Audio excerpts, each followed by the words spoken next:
बच्चा पैदा होते वक्त बच्चों का डॉक्टर वहाँ मौजूद होना चाहिए, क्योंकि 10% बेबीज़ सही से सांस नहीं लेते हैं। इन 10% बेबीज़ को किसी हद तक रिससिटेशन करना पड़ता है, किसी को एम्बू से हवा भरना पड़ता है, और अगर इसके बाद भी ज़्यादा देर तक बच्चा सांस नहीं लेता है तो उसको ट्यूब डाल के इस ट्यूब के ज़रिए छाती में हवा भरना पड़ता है। इस हम सबको पता है माँ के पेट के अंदर बच्चा सांस नहीं लेता है। पैदा होने के 1 मिनट के अंदर अंदर बच्चे को सही से सांस लेना ज़रूरी है, इसलिए हम सब तैयारी करते हैं ताकि इस 1 मिनट में ये सब कुछ मुमकिन हो जाए। इसके लिए हम Ambu bag, masks, oxygen saturation monitor, endotracheal tube, laryngoscope, normal saline, drugs, medicines, documents और charts, suction machine, oxygen source, oxygen pipe और ऑक्सीजन हुड रेडी रखते हैं। नाल काटने के लिए सीजर, वज़न करने के लिए वेट मशीन भी हम नज़र में रखते हैं। ये रूटीन केयर में इम्पॉर्टेंट हैं। इसके अलावा बच्चे को गर्म रखने के लिए हम हीटर और कमरा पहले से ही गर्म रखते हैं ताकि बच्चे को सर्दी न लगे।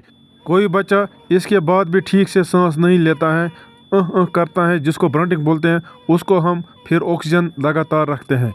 इसको भी मैनेज करने के लिए बच्चों का डॉक्टर होना लाजमी है।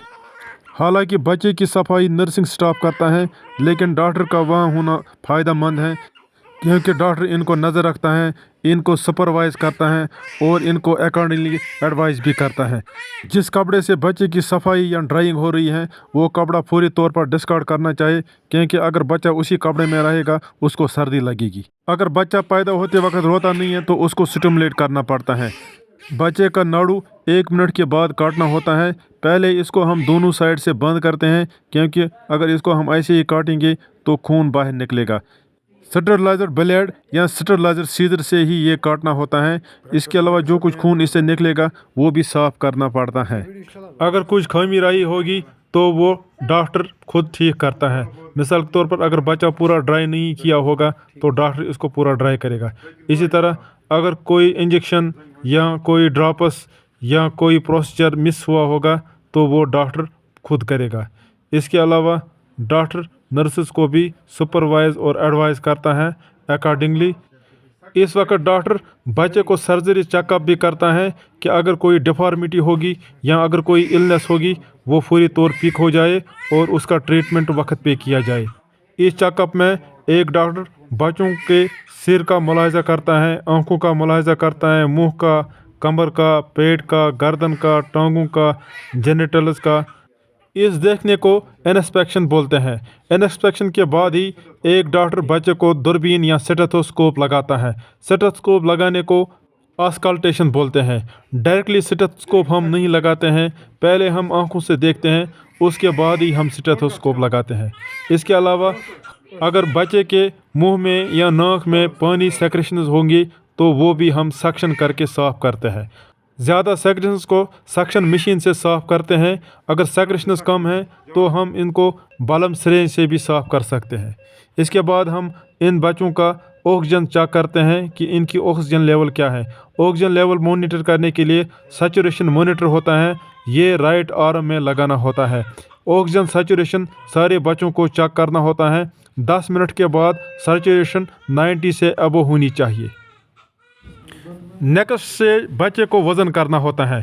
बच्चों को कपड़े के बगैर ही वज़न करना पड़ता है, क्योंकि बच्चों का एग्जैक्ट वज़न पता चलना चाहिए।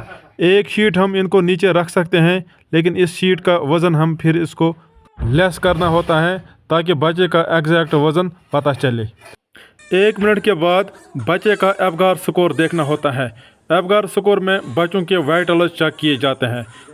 एबगार स्कोर में हम देखते हैं कि बच्चा क्राई सही से कर रहा है कि नहीं। इसमें हम बच्चों का हार्ट रेट देखते हैं, इसमें हम बच्चों का स्किन कलर देखते हैं। इसके अलावा इसमें बच्चे का मसल टोन और रिफ्लेक्स एक्टिविटी को इस ऐप में लिखना होता है। इससे हमें एबगार स्कोर मालूम चलता है। एबगार स्कोर 7 से ज़्यादा होना चाहिए। अगर बच्चे का एबगार स्कोर 7 से कम है तो बच्चे को ज़्यादा केयर ज़रूरत है, तो बच्चा बीमार है, तो बच्चा ठीक नहीं है। बच्चों के गर्मी का खास इंतज़ाम रखना होता है। रेडिएटर पहले से ही ऑन करना होता है। इसके अलावा कमरे को भी गर्म रखना होता है। इसके बाद बच्चे को विटामिन के इंजेक्शन करना होता है। ये हम थाई में ही करते हैं। विटामिन के इंजेक्शन 6 घंटे के अंदर अंदर ही करना होता है। ये इंट्रामस्कुलरी करना होता है। टर्म बच्चे को 1 mg करना होता है।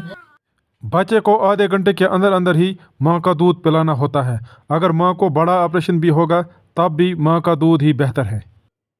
बच्चों को कपड़े सही से लगाना होता है क्योंकि बच्चों को सर्दी लगने का ज़्यादा खतरा होता है। 2-3 घंटे के बाद बच्चे को फिर दोबारा डिटेल में चेकअप करना होता है। अगर कोई बच्चा रात के अंदर पैदा होता है उसको हम फिर सुबह दोबारा डिटेल में देखते हैं। इसको हम डिटेल में हेड टू टो एग्जामिनेशन करते हैं। इस एग्जामिनेशन में हम हर एक पार्ट हर एक ऑर्गन को चेक करते हैं। इस बच्चे के सिर को स्वेलिंग थी जो कि नॉर्मल डिलीवरी की वजह से किसी बच्चे को होता है। इसी तरह हम इसको आँख, मुंह, नाक, कान, पेट, सुराख, पैर, हाथ, नाड़ू, बैक सारे ऑर्गन्स का चेक करते हैं। सारे पार्ट्स का चेक करते हैं कि किसी ऑर्गन में कोई डिफेक्ट मत है, किसी ऑर्गन में कोई दर्द है। लास्ट पे में हम हार्ट का भी चेक करते हैं कि हार्ट को मत कोई कंजेनिटल हार्ट डिजीज़ है। इसके बाद हम पेरेंट से डिटेल्स पूछते हैं, डिटेल्स टिकट पे रखते हैं और इसके बाद पेरेंट को एक्सप्लेन करते हैं कि क्या क्या करना है। विटामिन के इंजेक्शन का, वैक्सीन का, मेडिसिन का, ब्रेस्ट फीडिंग के मुतलिक, मदर के ब्लड ग्रुप के मुतलिक, बच्चों के थायराइड टेस्ट और बाकी स्क्रीनिंग टेस्ट के मुतलिक भी हम इनको एक्सप्लेन करते हैं कि ये कितना ज़रूरी है। इसके अलावा हम इनको माँ के डाइट के मुतलिक भी बोलते हैं। माँ का डाइट चार्ट भी इनको हम फ़ोन पे दिखाते हैं। बच्चे को दूध कैसे पिलाना है वो वीडियो भी इनको दिखाते हैं। पैदा होते वक्त बच्चे का केयर क्या क्या करना है, कैसे करना है, वो वीडियो भी मैं इनको दिखाता हूँ। इसके बाद हम इनको मेडिसिन चेक करते हैं, ये मेडिसिन ठीक हैं कि नहीं, मेडिसिन कैसे डालने हैं, कितने बार डालने हैं, कितने महीने तक या कितने दिन डालने हैं, ये हम इनको डिटेल में एक्सप्लेन करते हैं। क्योंकि ये नए पेरेंट्स होते हैं, इनको अभी उतना इल्म नहीं होता है, इनको अभी इतनी एक्सपीरियंस नहीं होती है, इनको ज़्यादा अच्छी तरह से समझाना पड़ता है ताकि ये दवा देने में कोई गलती न करे। इस स्टेज पे हम इनको ड्रॉप्स भी डालते हैं, ये पोलियो ड्रॉप्स हैं। दूसरे तीसरे दिन फिर इनको और चेकअप करते हैं। छुट्टी के वक्त कोई मसला होता है किसी बच्चे को, वो हम उनको सुलझाने की कोशिश करते हैं, उनको एक्सप्लेन करते हैं कि किसका मसला का क्या हल है। किसी बच्चे को दूध का मसला होता है, किसी को पेशाब न करने का मसला होता है, किसी को दूध वापस आता होता है, किसी को नाक बंद होती है, किसी को कोई तकलीफ़ होता है, मिसाल के तौर पर किसी को नाक ज़्यादा बंद होती है तो हम उनको ये बेबी नोज सक्शन बल्ब दिखाते हैं। किसी को कांबल या जॉन्डिस का तकलीफ़ होता है उसको भी हम टेस्ट करते हैं अगर ज़रूरत पड़ती है। किसी ने डिब्बे का दूध शुरू किया होता है उनको हम एक्सप्लेन करते हैं कि माँ का दूध ही पिलाओ। छुट्टी होने के बाद 3 दिन के बाद हम इनको फिर से बुलाते हैं। 3 दिन के बाद इनको फॉलो अप एग्जामिनेशन करना पड़ता है। 5 दिन की उम्र पे बच्चे को दोबारा देखते हैं, उस वक़्त हम इनको वज़न भी चेक करते हैं। इसके अलावा हम इनको स्क्रीनिंग टेस्ट करते हैं।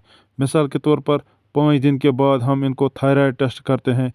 सारे बच्चों को थायराइड टेस्ट करना चाहिए। कोई बच्चा ज़्यादा सीरियस होता है उनके लिए हम एम्बुलेंस अरेंज करते हैं। 108 को कॉल करके एम्बुलेंस अरेंज की जाती हैं। उसके बाद हम उनको रेफरल टिकट बनाते हैं जिस पे बच्चों के डिटेल्स लिखते हैं। इसके बाद हम एम्बुलेंस को खुद चेक करते हैं कि एम्बुलेंस में ऑक्सीजन है, एम्बुलेंस में हीटिंग का इंतज़ाम है, एम्बुलेंस में सक्शन मशीन है, एम्बुलेंस में पल्स ऑक्सीमीटर सही से काम करता है जो कि ऑक्सीजन कंसंट्रेशन चेक करता है। एम्बुलेंस में मौजूद टेक्नीशियन को भी हम एक्सप्लेन करते हैं। उम्मीद है आपको वीडियो पसंद आया होगा। वीडियो को ज़्यादा से ज़्यादा शेयर करो। अल्लाह हाफिज़।